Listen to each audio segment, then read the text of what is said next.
Here we go. Hi, everybody. Welcome to Conventional Queer 101. Woo! I am here with this esteemed panel of convention runners and a good buddy Josh, who's helping me co-moderate this panel. So I want to thank everybody for taking time out of your afternoon to join us. So we can go around in a circle and introduce ourselves before I ask the first question. So Josh, why don't you go first?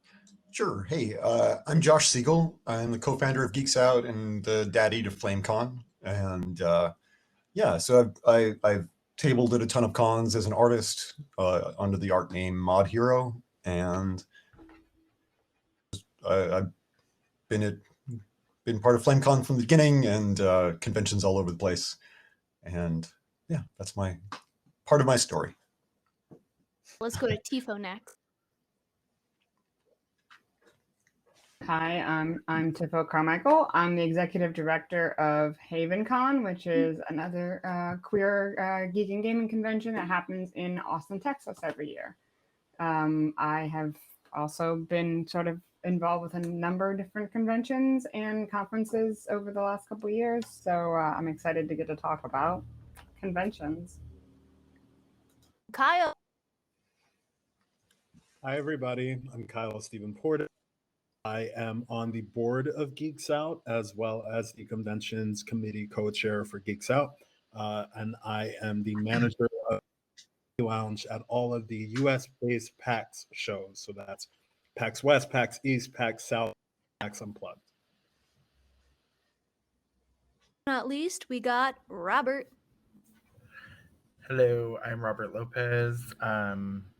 I use he and him pronouns, and I am the board treasurer and one of the founding board members of NYC Gamers.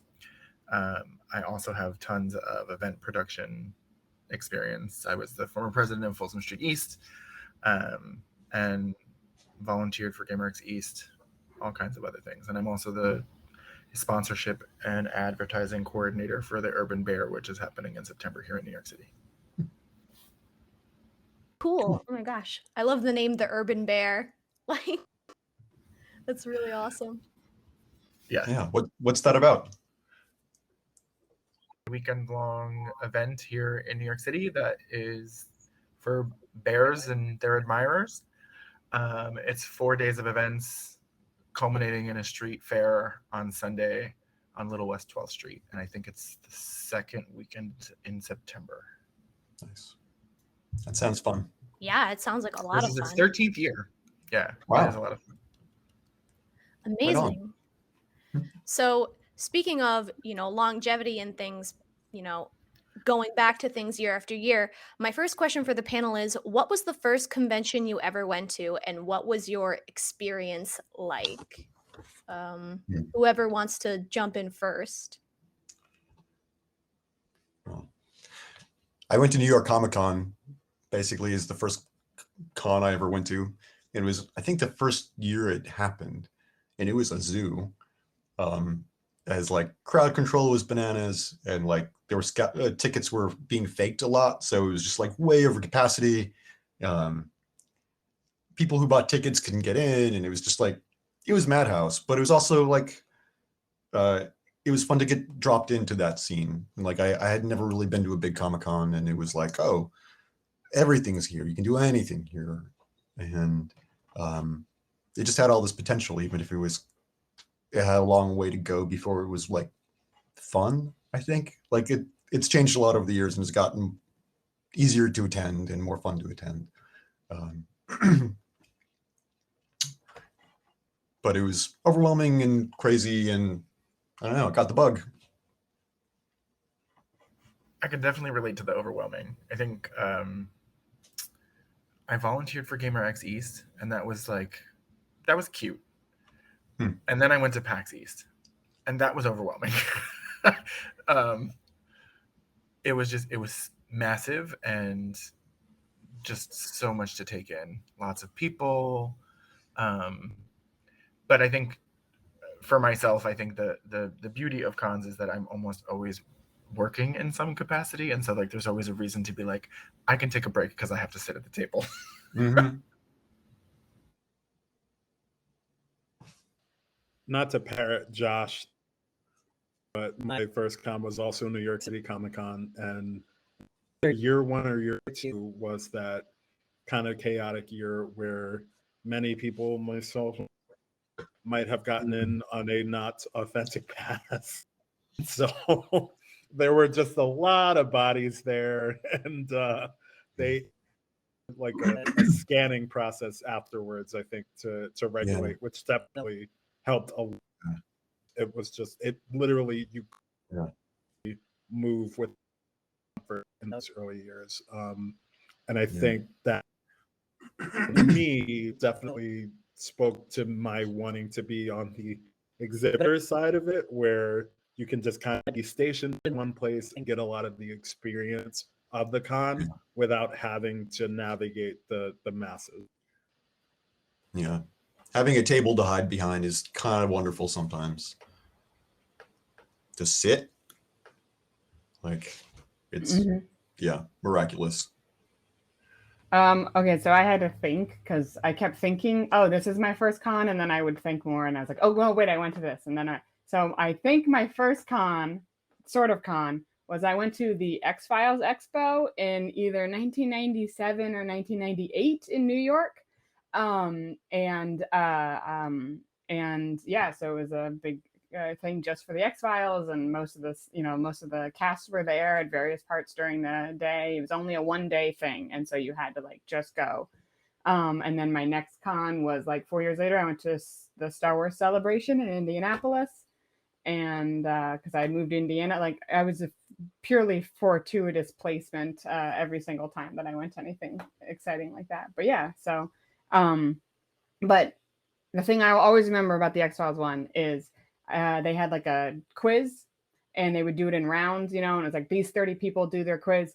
And I, I was 11 or 12, and I broke the quiz machine because I answered so quickly that it froze. And so they were like, you win, here's like a comic, but please don't play the next round.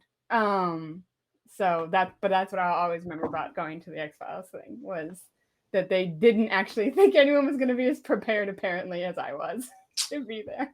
That's so amazing, though. You showed them. Yeah, you should be proud of that. That's really cool. I am, 25 years later, I'm still like, I destroyed that.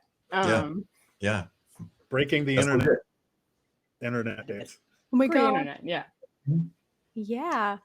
So it seems that a lot of you kind of all had the universal experience of, okay, I went to this convention, but now I want to be on the other side of it. So what motivated all of you to run a queer focused, I almost said vocist. What word is that? A queer focused convention / program?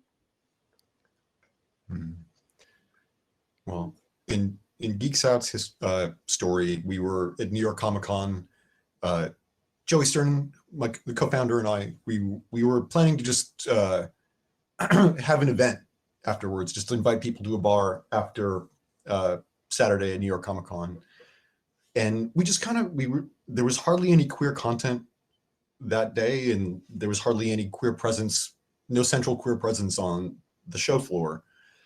And we realized there were just so many people who would like take to it. There was this queer geek community that was just everywhere. And a lot of us already knew each other, within a circle. And we're like, we should just organize this and start having a presence at these cons. And we put in a year of work fundraising to get a booth. And in doing so, met a lot of people and like kind of really established we had a community going on, and like we were building towards something. And then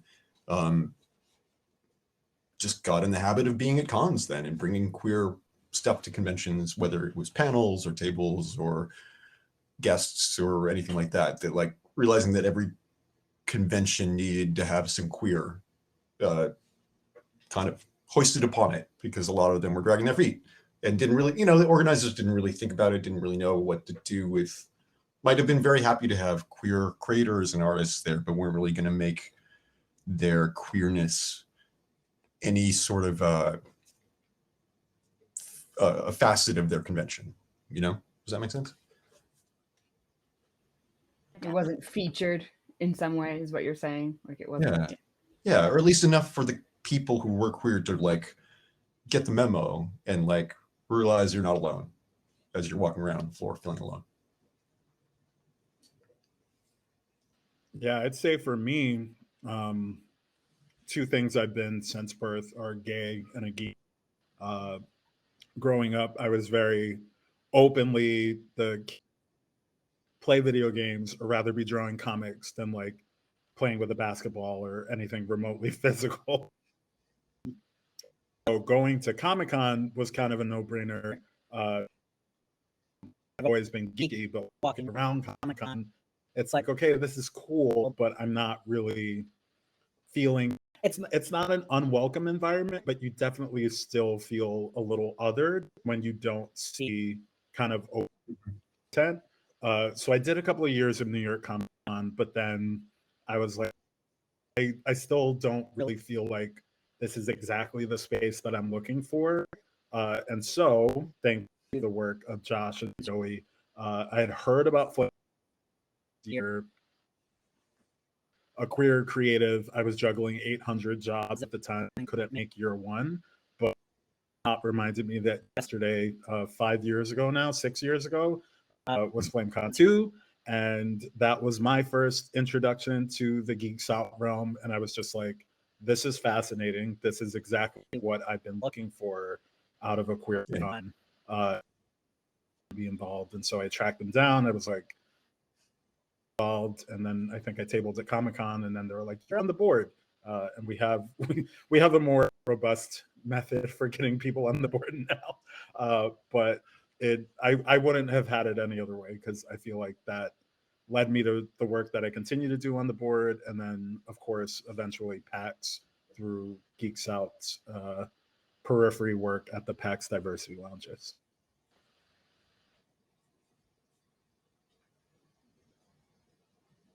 Yeah, oh, go ahead. No, go ahead, please. I was gonna say mine's story is a bit more similar to Kyle's in that I didn't found HavenCon. I found out about it about 2.5 years. So there had already been 2 conventions, and then I was I was going to be doing a conference for work, and because I enjoyed going to conventions, but I hadn't been for a number of years at that point, I was like, I want to go to conventions to get like boots on the ground training for running something like this. And so I just started Googling my interests and trying to find out what popped up. Because I also hadn't lived in Austin super long by that point, so I just didn't really know what was down here. And so then that's how I found out about HavenCon. So I ended up volunteering, and it was just like a guard the door sort of red shirt volunteer for the first year. But halfway through they're like, oh, we need someone to help with registration, can you kind of help? And I was like, okay, yeah. And so then the next year it was like, oh, we're just going to assign you to registration because you kind of helped last year. And I was like, okay, cool. And then when that convention ended, they're like, do you want to be in charge of registration next year? And I was like, okay. And then that year happened, and then 2 months after that year was, do you want to be in charge of the convention? And I was like, but so kind of like, so unfortunately, or fortunately, but unfortunately, Kyle, like you, if you show any sort of interest or competency, I think that you're going to get scooped up immediately. And so the vetting process, as you said, it's a little bit more haphazard than people might think. But yeah, so I mean, but I'm really excited to be involved with it. We haven't gotten to run a convention since I've become executive director, because I became executive director September before 2019. So that kind of got everything in a hiccup. But yeah, we have a lot of, at least for us, I'm really excited because I really love seeing queer content creators and what they're doing. And, we all know that, while they are like sort of getting little pockets into the more mainstream media, it's still mostly independent publishers or independent creators and artists and things like that.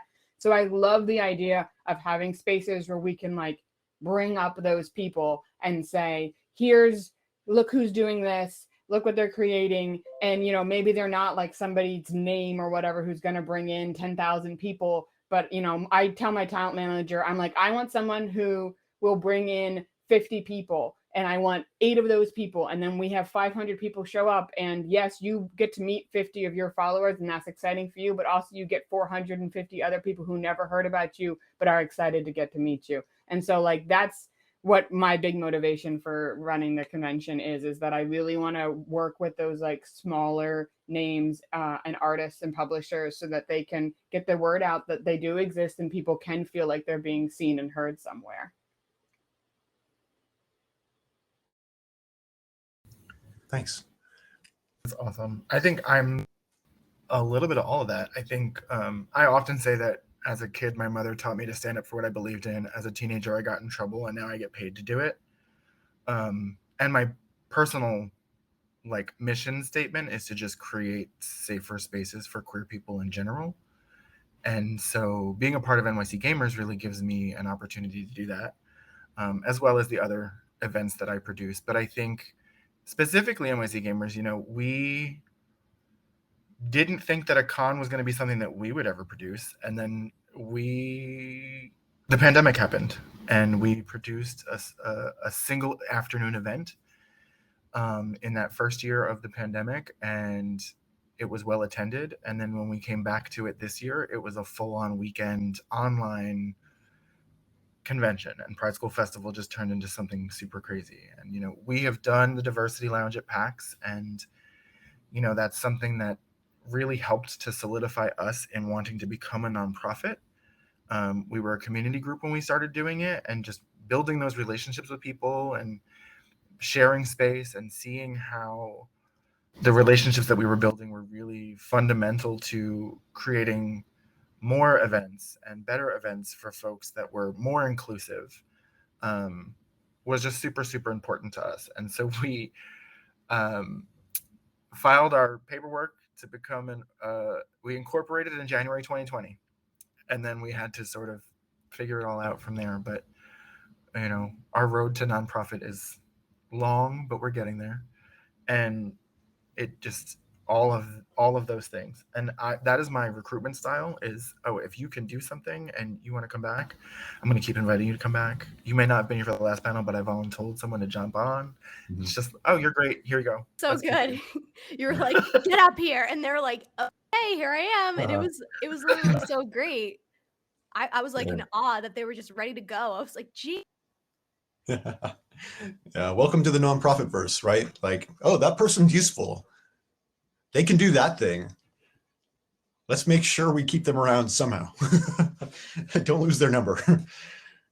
Yeah, and the nonprofit, establishing a nonprofit is, it's a long road. It can be hard for a group of just queer friends and people who are in it for kind of the ground level fun and connection that you get, and to suddenly like step back and be, I don't know, have to make it official. It's a different kind of work.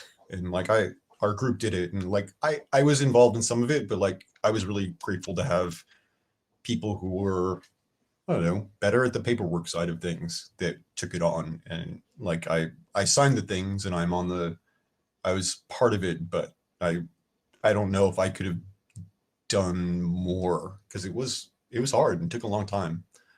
So yeah, but once you do it, it's awesome. And you can, being a nonprofit does open so many doors that, you know, if your org can do it, it's worth the time.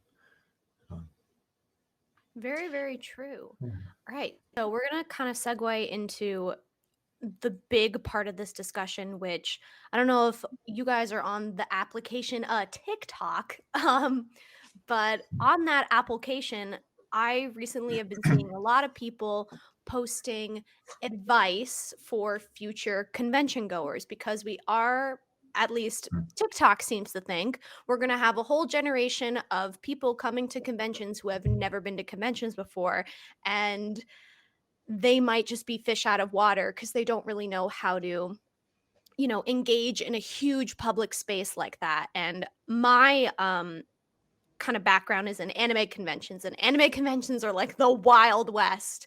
So my and you laugh because it's true. So my next question for you all is, what are some golden rules con goers should follow when attending in-person conventions? Well, obviously, the first one that anyone who goes to a con should know is hydrate or dihydrate. Because if you haven't heard it before, you need to. But yeah, obviously making sure that you have water. If they don't let you bring a water bottle in, bite the bullet, buy that $5 bottle of water, and then keep that bottle and just refilling it whenever you need to. But you will get so exhausted so quickly and dehydrated way faster than you think. And unfortunately, because there's so much going on, especially for if you're an introvert and things like that, you don't realize it's happening until it's way too late. And so just finding quiet spaces. A lot of cons I know are getting better about having quiet rooms and things like that. But yeah, finding dollar spaces and using those, and then so you can take those quiet rooms, quiet rests, and making sure you're staying hydrated. Eat too, but most important, drink lots of water, not necessarily like whatever Red Bulls they're handing out for free. Please drink water. But I'll let someone else continue. But that's my golden rule. I want to liven up with a lot of the things that I was going to say, which cosplay is not consent. There are things that you would think are just common sense, but weirdly aren't. So hygiene is of importance, especially as we are still somehow 18 months in a pandemic. Like, wash your goddamn hands. Please wear deodorant, actual deodorant, acts like bathe when you can. These are all things. These convention spaces don't tend to be the well ventilated, so it's important to respect other people's and just existence with your hygiene.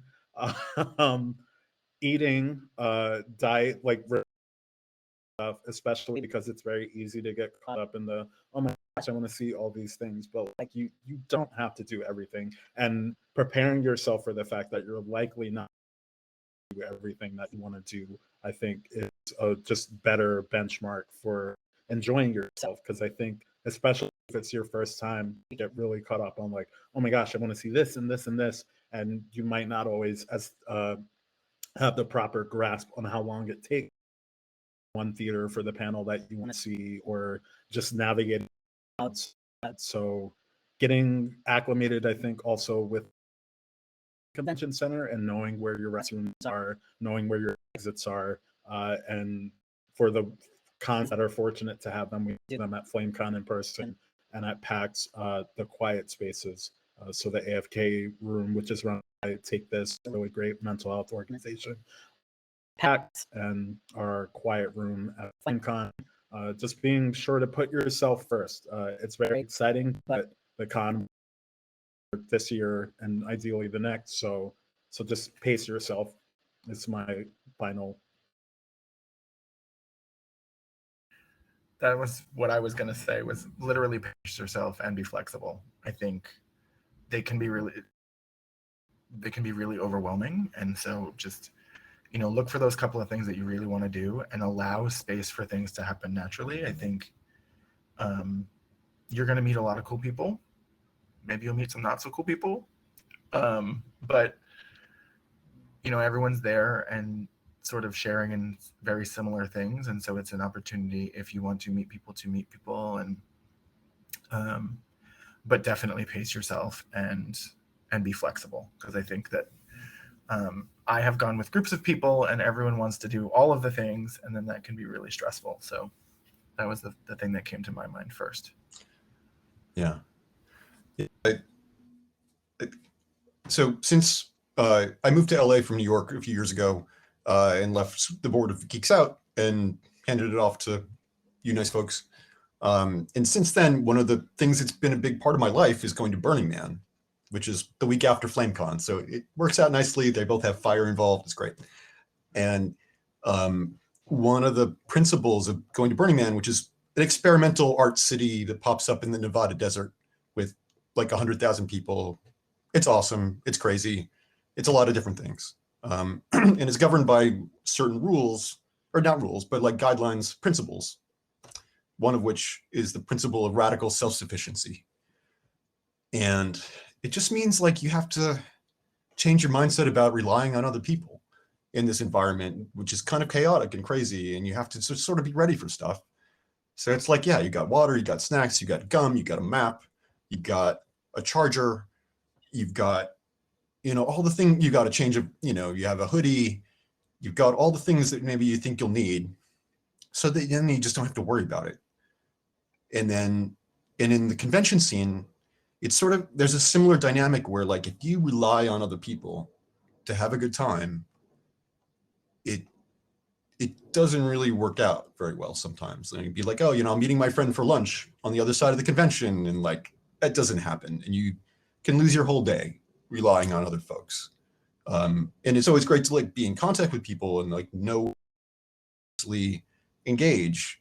But I find the spontaneity of conventions and just being in the moment is the best part if you can do it. So I think that I try to go into conventions with that in mind. Like I try to know everything that's going on as much as the things that I'm interested in. But then like, once I'm in it, like I think being able to let go of those plans and being able to just be able to be your own self-contained floating particle is the funnest part to me. I think it's really helpful if you have maybe a group chat with people, so you can say, hey, I'm going to this panel. And if people are around, they might join you, they might not. I think exploring is the most fun of going to a convention, because as you guys said, there are so many things to do and it can get overwhelming. But when you do kind of map out the day for yourself, you can pace yourself and plan, what is best for you. I'm surprised nobody said, though, watch your wallet, because like con buyer's high is real. And I just like go in with $200 and leave with minus $300. Like, it's bad. So budget, please.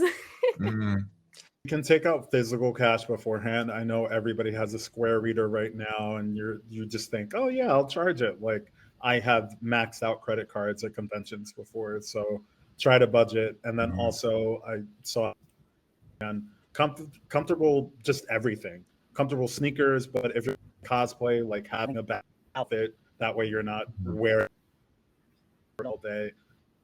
I think you lose track of what you'll be doing. Comfortable footwear and whatever else you need to maintain a comfortable existence. Yeah. How about from a queer angle?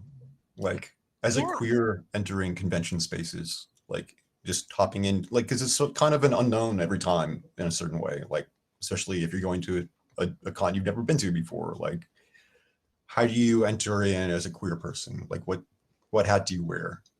Like, that was what do you literally going to be my next question. Nice. Yeah. High fives. I'll start tackling that one first. I think I've been very fortunate to be at conventions that do some degree of queer space available, but none of it's perfect and it's all evolving constantly. I'd say mapping out where restrooms are. Do thankfully have gender neutral restrooms, but figuring out what restroom you're going to use if they don't have that in place, seeing what code of conduct is, and who to escalate things to in the rare but not impossible instance that you do encounter some difficulties goers. Knowing who at PAX, the volunteer staff are enforcers. They wear special shirts, so they're your go-to for anything that you might need help with. PAX also does do gender neutral, but not the entirety of the convention. In proximity to spaces like the Diversity Lounge. If you head to a PAX-based show, there is the diversity designated space for marginalized and all sorts of fantastic community organizations and nonprofits such as Geeks Out, such as HavenCon, and lots of mental health orgs, neurodiversity orgs. The Center for Suicide Awareness is a great partner that's been there. Where to go for just as a person, but also as far as your needs and your safety concerns. A big thing for me is making sure that if something happens, that you say something. I don't think that producing an event, and especially like con, where a lot of stuff is happening, event staff can't be everywhere and they don't know everything that's happening. And so it can be really easy for like something to happen and you just shrug it off and be like, it's not that big a deal. But utilize the methods of information sharing that you can. If it needs to be escalated quickly, do that. If it's something that can just be shared and in like a comment or an email, do that. Because I don't think that enough people share the experiences that they're having. I know myself as a queer person, when I'm with other queer folks at a con, if something happens, I'm usually the one that wants to say something. And a lot of folks will just be like, it's not that big a deal. But if we all just say it's not that big a deal, then nothing changes. And so it's really important, I think, to share feedback and point out like where we're seeing things. Like if folks are not, like if there's event staff that are just not paying attention to pronouns, that's a big thing, right? And more conventions are using pronouns now because queer conventions have made it a thing. And so other folks are doing it too.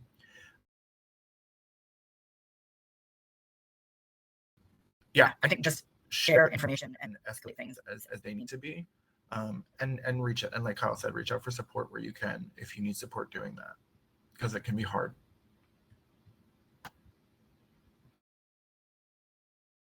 Yeah, I would also agree on, like Kyle said, like finding if there's like a diversity lounge or some kind of, usually a lot of times too, like I know for like at PAX, the diversity lounge is usually right near the AFK room. So the idea of both having the quiet space and those kind of safe spaces nearby each other, so that way you can kind of use them somewhat interchangeably depending on what your needs are in that moment.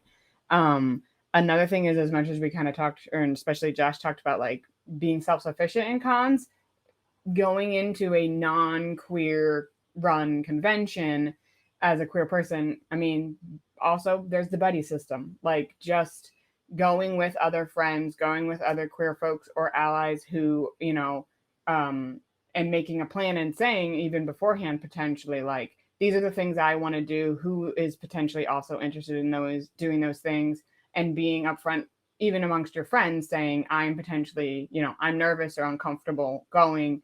I'd really like if someone could come with me to X panel or whatever, but having that kind of be something you all talk about before you get to the convention. So that way you're not like all standing in a circle for 20 minutes going, well, I want to go to this, but you want to go to this and this, and then how do we figure out how to break this up?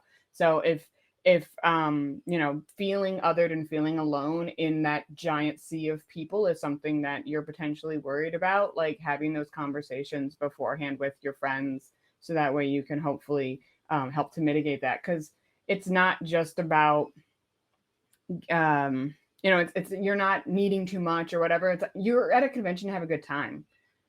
If you need these things to have a good time, then it's worth taking the time to try to get them set up. Otherwise, you're not going to have a good time. And that's not the convention that you or the people running the convention want you to have. So it's totally worth it and totally fine for you to say, these are the things that I need. How can I plan for that to get them? And then making the, you know, asking people to help you make the effort to get those things. Or like Robert said, you know, saying no pronouns. And again, maybe having a buddy who says, actually, they use these pronouns, so maybe you should, you know, respect that. And because a lot of people aren't necessarily comfortable when it comes to correcting for yourself. So having someone with you who can help you do that is great too. A lot of the major cons, I think, have a queer guide that is often published by Prism Comics. And I haven't seen one in a little while, but I know that was sort of their, a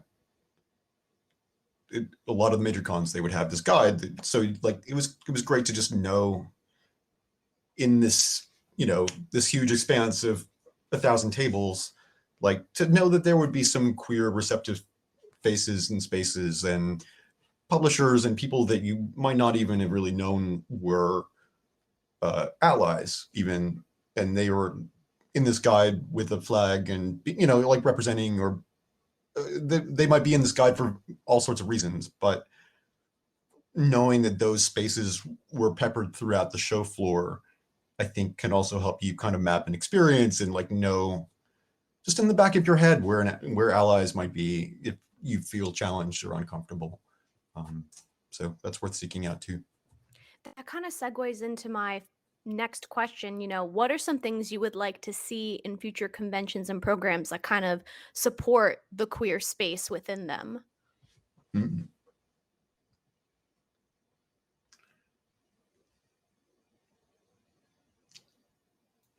Kyle is Yes. smiling. Smiling because there are some things that I can speak to as PAX goes, because if anyone is not privy, they're planning on having PAX West in person in 2 weeks, which some of us have very mixed feelings about. But moving forward, I am working with the folks at ReadPop, the parent PAX, to just implementing things that I think would create a better overall con experience going forward, both for the queer attendees and people in general. So actual kind of information about the Diversity Lounge. It's been a thing for 5 or 6 years. A lot of people still are kind of in the dark what it is, only because a lot of times with the printed guide that goes with PAX app or guide or whatever features they have, there isn't much beyond it about it beyond just a little check out the Diversity Lounge. It varies its location from PAX to PAX. So I know at PAX Unplugged, the last one that was held in person, which in December of 2019, kind of the corner and behind badge pickup, but nothing else was really down that hallway, and so nobody really knew it was there. With because on the one hand, yes, it becomes like a safe space to have sorts of intimate conversation that you can't have on a shelf floor if people are, feeling the mental health or want to just be able to tackle identity politics or coming out or anything like that become much more difficult to have when you're surrounded by a bunch of people. But at the same token, who knows how many other attendees are there that could utilize the room and the lounge and that just know about it. So just I think of the need to really signal boost areas like the Diversity Lounge and making sure that safer spaces are adequately both disseminated to the attendees there and made safe and accessible for everyone in attendance. I think that's a start. It's definitely not a fix all everything, but it's a step in the right, letting people know, hey, this is a. There are some NYC gamers board members here who would probably yell at me if I didn't say this, but call us because it's what we want to do. We want to partner with organizations to help them see you better. That, we want to partner with mainstream organizations. We want to partner with other organizations. We've partnered with FlameCon for years doing the Gamer Lounge. And our mission is to create safer spaces. And so you do that through training people and, working with folks to just be like really small things, right? Like, what does it mean to be more inclusive? What are pronouns? Why are they important? Why do we use them? Why is it important to have gender neutral bathrooms? Like those sorts of things. Like we are willing to do the educational part of it and partner with folks. And I think that most cons just need to partner. It's okay not to know everything or how to do everything. Reach out to the people who are better at it and let them help you. And pay them if you can. Oh yeah. Well, something that we've been lucky enough to be part of, exciting to be part of, is at AwesomeCon. There's Pride Alley, which is happening right now, and we've been helping them put it together for a few years now. I'm I'm not really involved, so I can't speak to it too much, but I like that they just gave queer people a big space and said, it's yours, curate it. You know, this is it's not like, yeah, I feel like they had the right idea when it comes to giving minorities visibility by just giving them a generous space and letting them make it theirs. And I think that is a really great model for bigger cons to think about. You know, they often have plenty of space. They just need to know how to use it. And they're realizing how minority representation is such a huge part of geek culture and how it benefits them. So I think they're getting the memo eventually, but I mean, it is a lot of work too. Like they're an org that knows how to put something like this together, but I'd be encouraged to do that too. And hopefully it's a model that has worked well and others are looking at. So I just want that a little bit, because while I do think it's super just to have the space to be, I think when it is a parent organization, like a read, like I forget who runs Emerald, and there's like actual businesses behind the scenes, dollars, the payment portion, I think, well, the space, that's it. Special when you're asking people to do the emotional labor on top of the actual labor of when I started, at least my first which would have been PAXI's 2017 gamer, all being represented by cisgender, who are typically the ones that have kind of disposable income or the professional that take the time to go to cons, whereas you know, groups, your trans color, who really want to but don't necessarily have the cachet, the financial or otherwise. So it's something to be like, there's this space, and especially have the folks of different experiences do make have the means to be a way that's not detrimental. Like I can't tell you how much time I into all of these convention, and it's all volunteer for it. It's important, not really sustain in the long run, especially as orgs and groups to grow it, to do a little bit more the space. Make sure you're in contact, especially if you're asking people to do the org. They are armed with everything they need to get as successful as possible.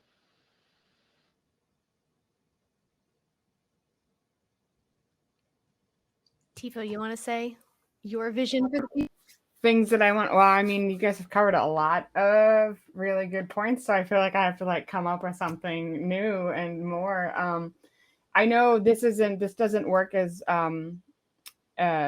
it's not as kind of grand as a lot of things that you all have been talking about, but I know one of the things that I implemented, hopefully will implement for HavenCon for the next time, is something that I saw at PodCon a couple years ago, where one of the things that they did was, other than just having like panels and big panels and small panels and all these different things, was they did like these kind of workshop sessions, and you got in via lottery, and they were with some of their, not necessarily top tier, I guess, but like mid-tier guests. But the point was they were someone who you were there to talk kind of like the craft of whatever it was that they did. So like I was lucky enough, I got into one for one of the writers for Welcome to Night Vale. And so we went in, and it was a group of 10 of us. And we just got to talk to them about, writing in general, writing for script, writing for podcasting. But so it really got to be this kind of nitty gritty, like, and then of course someone starts talking about what the struggles they've been having with writing are, and then everyone just commiserates and you talk. And so it's a lot more conversational than, a panel can be. And so that's something that I'm implementing for HavenCon and that I would love to see in these kinds of spaces, because to me, a lot of the things about conventions is obviously there's the fun and all things, but it's also about like, in a lot of cases, it's people who want to do these things and are interested in these things, learning and wanting to find out about things from the people who are currently doing these things. Yeah. And so I really loved that idea of it being a more direct kind of way for folks to be able to get that information and really ask those like, yeah, but what time of the day do you wake up in order to find time to do that kind of question? And I really loved it. So that is something that I'm trying to have for ours, and I would love to see things like that, because I do feel like there's a lot of like how to sort of kind of the boring work of it, or even just like, yeah, I keep all my accounts on a spreadsheet, or I use QuickBooks, or like those kinds of basic things, because you hear a lot of the like general things in convention in panels, but you don't get to go into like those. No one wants to hear about what size spreadsheet you use or whatever. So too true. And I think this segues perfectly into some of the Q&As. We don't have a lot of time, so I want to make sure we answer these. So one of the questions was, do you have any tips for attendees who are interested in volunteering at convention? Get in touch with the orgs that you like. Yeah. I think, volunteer experiences can be hit or miss. I think that if you do volunteer, you might not have the experience that you expect. Keep a sense of humor and maybe try a couple rounds of it, because, we smaller orgs, we make a lot of things up as we go. And there are things that you just end up being responsible for that you don't expect, maybe. But then you do a lot of fun things with it. You can meet a lot of great people. You can have a whole different experience at a Comic-Con, really, as a volunteer. So, yeah. And but there's no one experience for it. It's all, they're always different. But I will also say, if you're younger or on a tighter budget, volunteering is a great way to get to attend a con for free. Yeah, you'll have to do a little bit of work, but then you'll get to be in the space. Right. That's usually a great trade-off. So, and I'll be the grumpy con runner who says, but do remember that if you volunteer, you are there to work. And so you do need to work. And, every con is a little bit different, but a lot of them, it'll be like, as long as you work for 3 hours, you get to come for the day for free. But so just planning your schedule around that, to know that when you're watching a door or directing traffic in a hallway or whatever kind of thing it is, working at the booth, please do be there, because the convention does need you to be there, for whatever reason that you were put there. It has a reason. Please don't decide that you want to go see a panel in another room. But also, the other thing I was going to say is, if you want to volunteer, especially for a lot of smaller places, just look at their website. Most of them have a volunteer page or button really big, because we do rely very heavily on volunteers, because, at least for me, like, HavenCon is a staff of 6 people. So like, we need a lot more than that when it comes to the convention day. So yeah, like FlameCon had like a managing board of maybe a dozen folks, but we had about 70 volunteers some year. So it's a big part. Yeah. And you might end up on the board in a week. So exactly. Okay. I always say persistence and patience. If you want to volunteer, make it known. Don't wait for anyone to like consistently keep following up with you, because especially with the smaller orgs, we're doing 55 things. And we do care about you, and we appreciate you, and we might have forgotten to email you. So don't take it personal. But just be patient and persistent. I found out about the volunteer position I'm in literally from Instagram, and I saw it and I was like, I volunteered, why not? So putting yourself out there, even if it might seem uncomfortable and you might think that you are underqualified, literally, if you have +5 like organizational skills, you'll be fine. If you can use Google Suite. The movement needs paperclip. Yeah. Too true. So the last question, do the panelists have any tips for attendees to interact with staff and con runners? Because I know we kind of talked about this before about, correcting other people and feeling kind of like, ooh, should I not? But what are some, tips for talking to those people who are in those positions? I'll co-sign the persistence. Maybe a little bit more emphasis on the patience part, especially if it's during the convention. Chances are they've got their fingers in a bunch of different plates. But we do really want to get to interact with the people. Some of my favorite moments at any con are just hearing from attendees and exhibitors about what is working, because we want the con experience to be the best that it is for everybody. Manage to find someone at the con, maybe just understand they may be like rushing off to go put out a fire somewhere, but checking in at an info desk or whatever and just say, hey, how can I get in touch with the organizers? I'm pretty active on social media, so I never mind somebody just reaching out to me there. Not physical fires, but if there's an AV issue, like we don't have an AV team, it's most likely us, so we may be just running to go handle something when someone's approaching us like, hey, I have a question.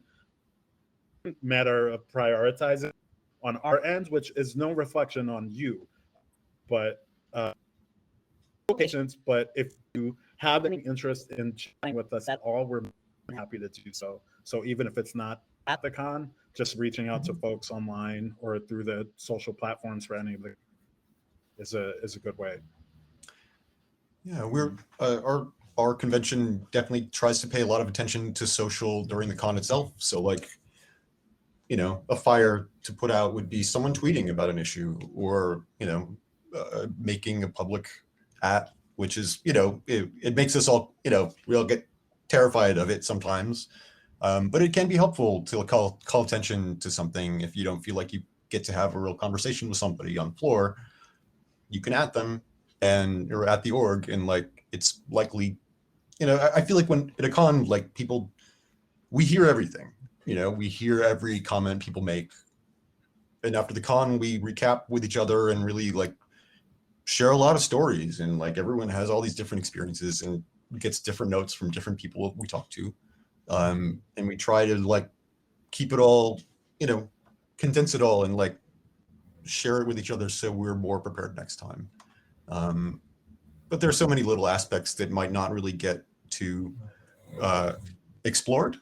And if there's something important to you, yeah, try a DM later with people who actually run the show. If there's something you really want to address on the show floor itself, is not necessarily the time to do it, unless it's unless it's something important happening right there. Then of course, escalate.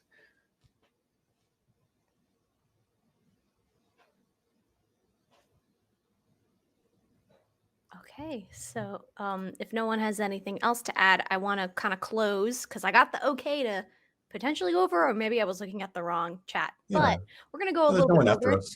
Yeah, because Yeah, we we're can the hang out. last one, so who cares? So in maybe like a short sentence, maybe a couple bullet points, why do you think having I almost said it again, queer focused conventions / programs are so important to us, like in the year of our Lord 2021. Oh my God, what year is it? Because queer people are the best, and we're the smartest and most creative people in the world. And when you put us together, it's obvious. Yes. Yes. To all of that. I realize I'm a little biased because I'm on the organizing side, but even if I wasn't, FlameCon, even virtually, from the feedback that we've been getting, is hand the best con energy in the world. You can go to a bunch of other conventions, and yeah, they'll have their designated queer spaces, but FlameCon is an all queer con, and it's from the world. The last in-person FlameCon, we had some folks that were like, we're in town, Barcelona. We planned our trip to New York City around FlameCon just because just something and like untamed about being surrounded by like-minded people and peers. Mhm. It's the way to heal the world, giving us more power. Yeah. And in New York, we get to do it at this big scale, which is exciting. But even, I don't know, more locally, I hear about smaller Comic-Cons and smaller queer fan events happening all over the place. And, you know, it's always worth it. It's always a great idea. And sometimes they last a few years or sometimes not. But whatever their longevity, they have an effect and are important for anybody who can make it, you know, make a difference for people. Right. Yeah, I think that the intersectionality is really important, especially when you're talking about when you're talking about geeky people.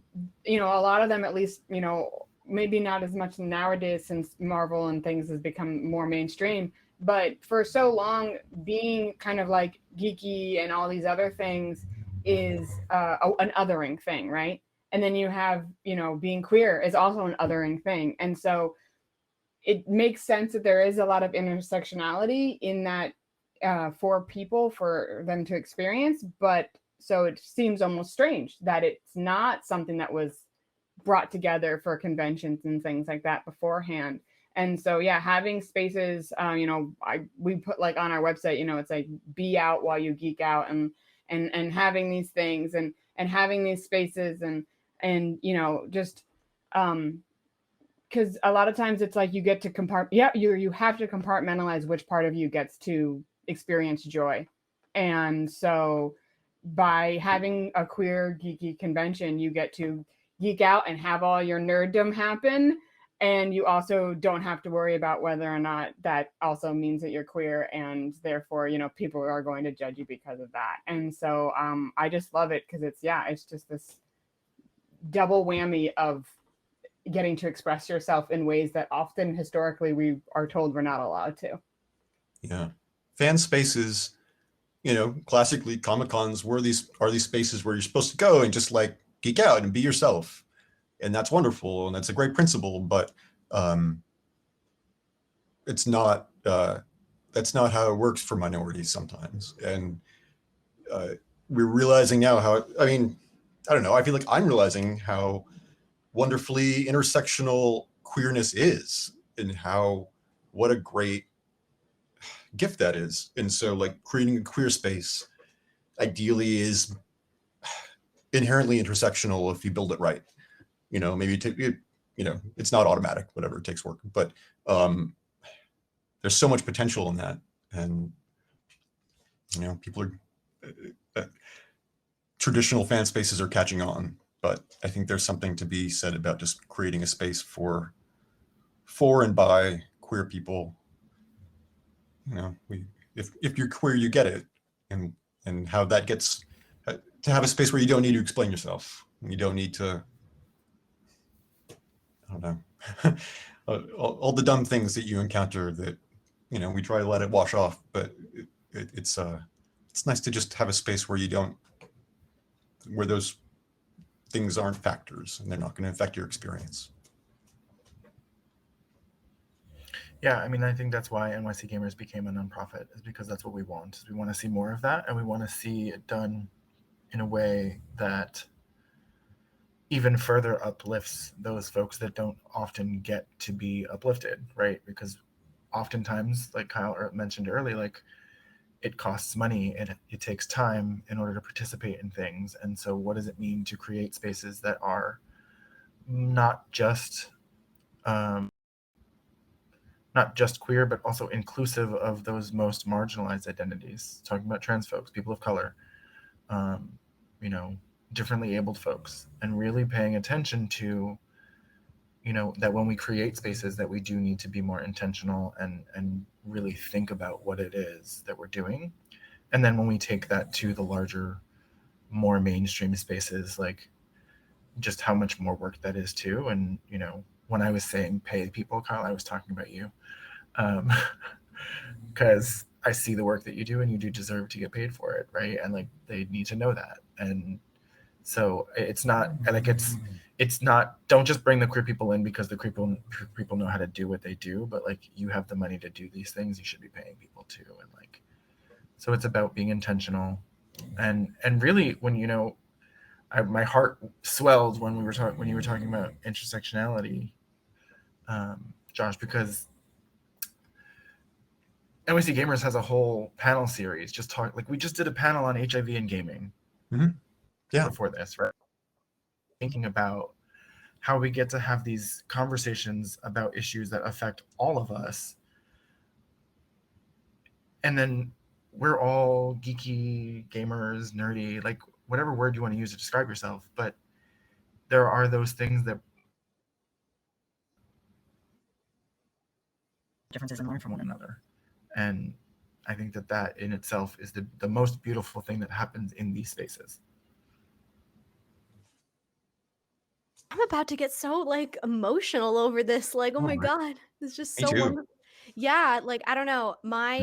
Cause like when I was younger, like my first convention experience, I had never been in a group of where there are so many people who are like me, you know, who like the same things as me, who are into the same things as me. So I feel like these conventions are where people can just be unabashedly themselves. And I think y'all are doing such amazing work to even further make people feel like they can be more of themselves in this space and feel accommodated and like they are welcome in this space. So applause to all of you guys, because I look up to you so much, and thank you. It is amazing.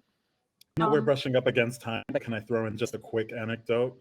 Yes, Because I know please. we're Well, talking wait, about. I was about to say we have more time. They said we we're could fine. keep going, so Okay. you could go off.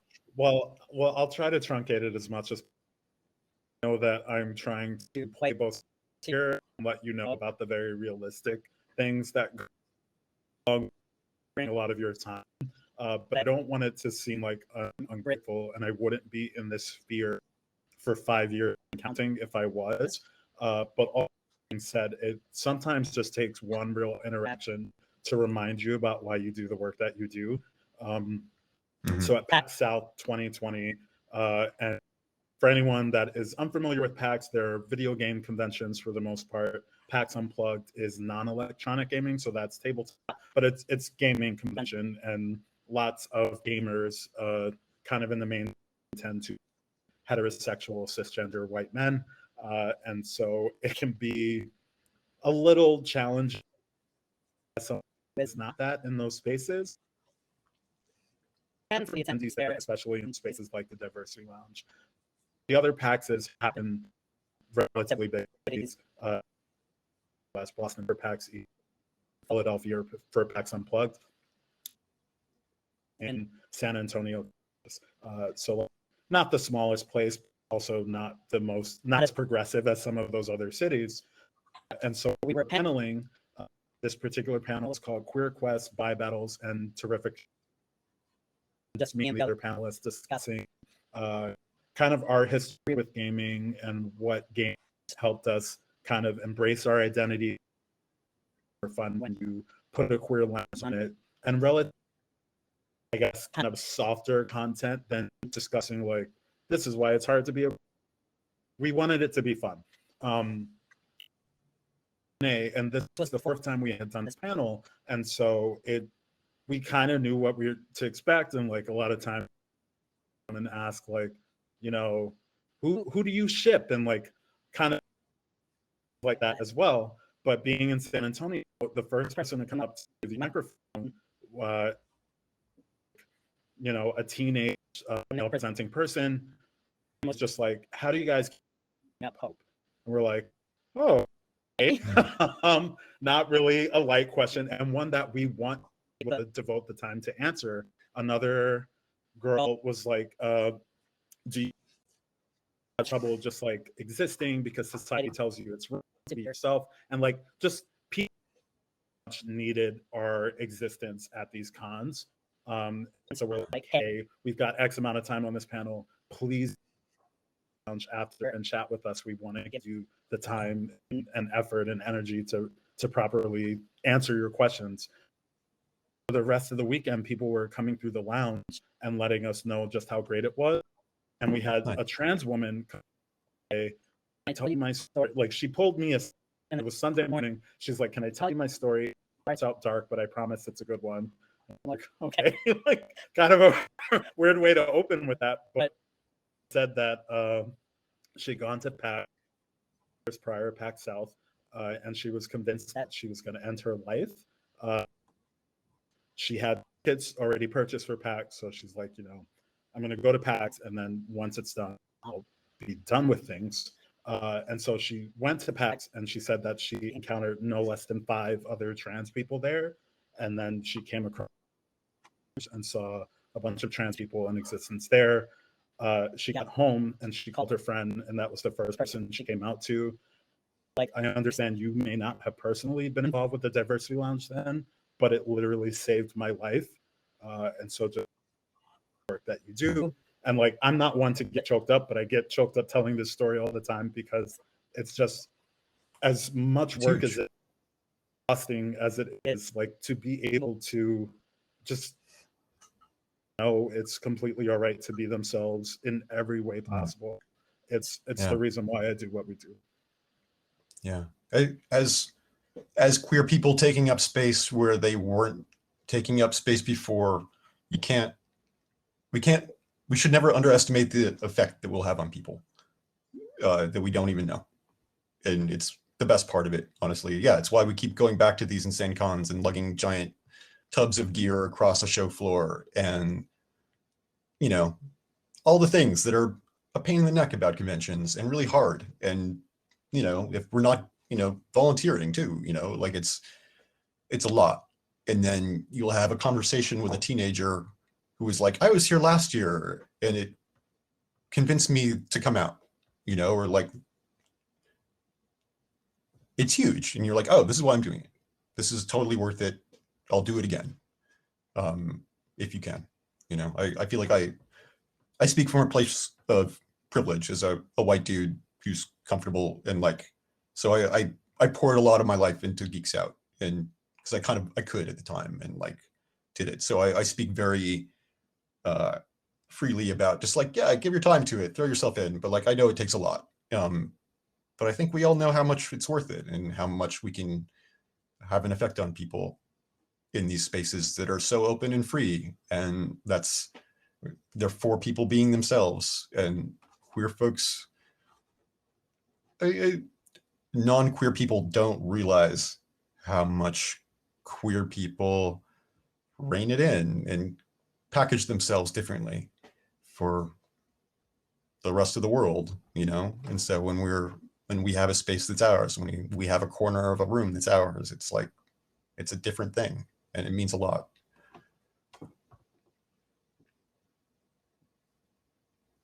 And I could talk about it for a long time. So God, it's just so inspiring. And like, yeah, as an educator, because I work with a lot of young like queer students, it just makes my heart just so happy that they have this space where they can feel safe and explore, nerd culture in a way that won't make them feel uncomfortable. So again, I want to thank all of you so much for being on this panel and talking to all of us about conventions and your hopes for the future and how to queer up the space, which obviously we need it. We deserve it. We're here. So I want to take the time though for you all to share your social medias. You can type them in the chat, but let us know, like, again, what conventions or what groups are you working with so we can further support you guys. I'm at Mod Hero on Instagram, where I post art now and then, although I've been taking the summer off socials. And on Twitter, I'm at Josh SGL. I'm not really on Twitter much either, but I'm on there now and then. So drop me a line if you like.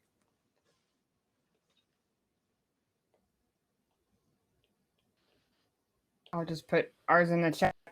So the HavenCon is just at HavenContext for both Twitter and Instagram. We're also on Facebook. If you just search for Facebook for HavenCon, and our website is havencontext.org. Yeah, I mean, if I don't, I feel like this is probably more East Coast crowd, but if anyone wants to brave the South of Texas, then we totally would love to see folks at HavenCon, where we get to do this in, a smaller setting, but it's super fun to get together.